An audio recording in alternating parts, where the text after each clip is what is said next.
ఒకటి సార్, ఎన్ని దశల్లో జరుగుతుంది మూసి అంటే వారి దగ్గర సమాధానం లేదు. ప్రణాళికలు ఎన్ని, డిపిఆర్లు ఎన్ని అంటే సమాధానం లేదు. డిపిఆర్ ఫేజ్ 1కి వచ్చింది అన్నారు. నిన్నగాక మొన్న నరసింహారెడ్డి గారు ఈ project MD sir Taj కృష్ణాలో presentation ఇచ్చారు. మంత్రి గారు బహుశా లేరనుకుంటాను అక్కడ. వారు చెప్పింది ఏమంటే అదే conclude, I'm under protest sir, I'm under protest sir. Government mislead చేస్తోంది రాష్ట్ర ప్రజలు. I'm under protest. కేటీఆర్ గారు, ఎండి గారు, ఒక్క నిమిషం, ఎండి గారు డిపిఆర్ లేదంటారు, మంత్రి గారు డిపిఆర్ వచ్చిందంటారు. అయిపోయింది. I'm under protest. ఎండి గారు డిపిఆర్ లేదు అని మొన్న చెప్పారు మార్చి 13 నాడు. ఇప్పుడు మంత్రి గారు డిపిఆర్ ఉందంటున్నారు. నెంబర్ 1. నెంబర్ 2 విషయమే నేను చెప్తున్నాను సార్.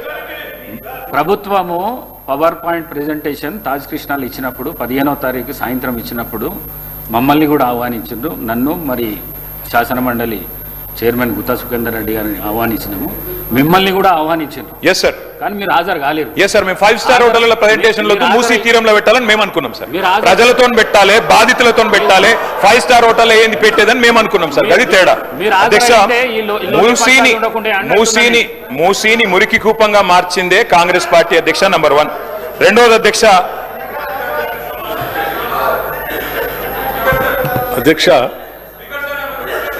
మూసీ ప్రక్షాళన, మూసీ రిజర్వేషన్ అనేది వెలుగుమట్లకు సంబంధించి గౌరవ సభ్యులు చెప్పారు అధ్యక్ష.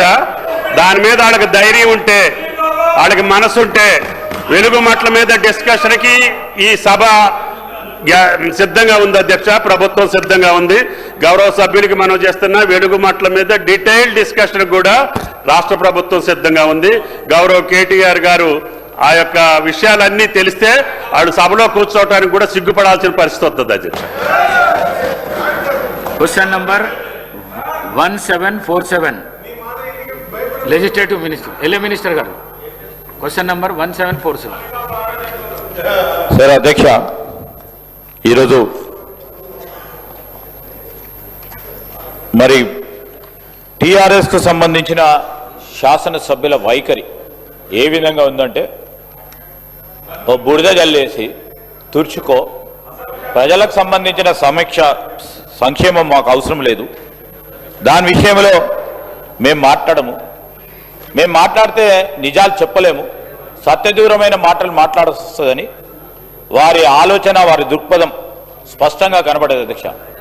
ఈరోజు డిప్యూటీ చీఫ్ మినిస్టర్ గారు కానీ, అదేవిధంగా తుమ్మల నాగేశ్వరరావు గారు కానీ స్పష్టంగా మా ప్రభుత్వ వైఖరిని తెలియజేసాం అధ్యక్ష. ఈరోజు పేద ప్రజలకు సంబంధించిన రీహాబిలిటేషన్, రీసెటిల్మెంట్, వారి జీవితాల్లో మార్పు, వారి క్వాలిటీ ఆఫ్ లైఫ్కి సంబంధించిన అంశం విషయంలో తప్పకుండా బాధ్యతాయుతమైన ప్రభుత్వంలో ఉన్నాం. ముఖ్యమంత్రి రేవంత్ రెడ్డి గారు మరి మున్సిపల్ శాఖ బాధ్యతలు కూడా నిర్వహిస్తూ ఉన్న సందర్భాన్ని దృష్టిలో పెట్టుకొని మొత్తము మా పార్టీ, మా ప్రభుత్వం ప్రధానమైన లక్ష్యం మార్పు చూపెడతామన్నాం అధ్యక్ష. తెలంగాణ రాష్ట్రం ఏర్పడ్డ తర్వాత మార్పు లేదు, అదే విధమైన జీవితాలు గడుపుతా ఉన్న తెలంగాణ ప్రజలందరికీ మార్పు చూపెట్టాలనే ఒక లక్ష్యంతో ముందుకు పోతా ఉంటా అంటే అడ్డగోడలు నిర్మాణం చేయాలని ఆలోచన చేస్తున్నారు అధ్యక్ష.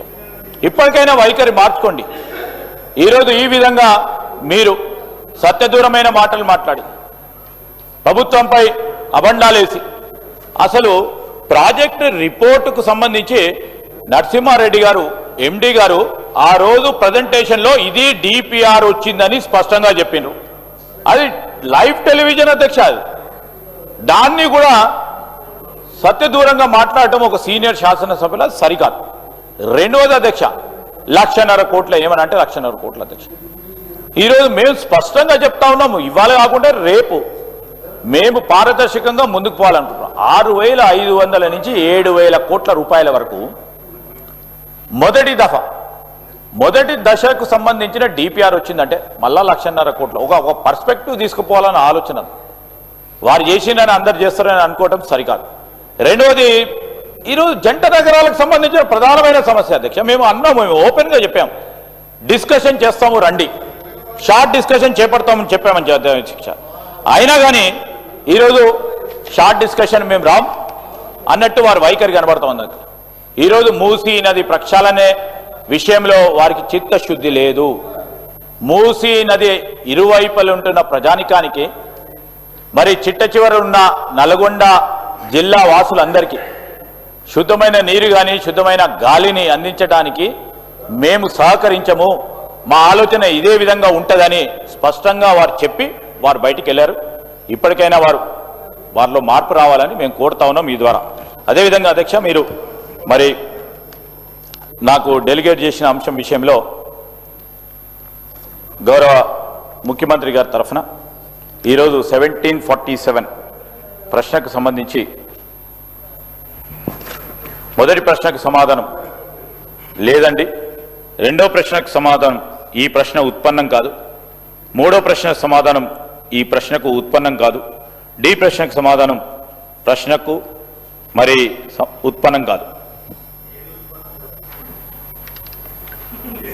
శ్రీ గణేష్ గారు.